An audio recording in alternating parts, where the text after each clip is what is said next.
Good morning everyone, kanta na naman tayo ulit guys. The title of the song, Laging Tapat. Hope everyone like that. The original singer, Zolina Magdangal. I love you all.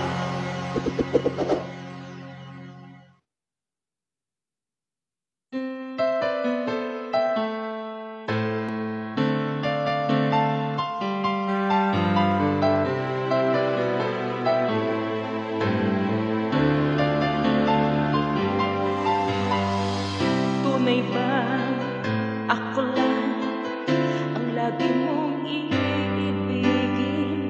Kung sa'yo'y ibigay buong puso't damdamin,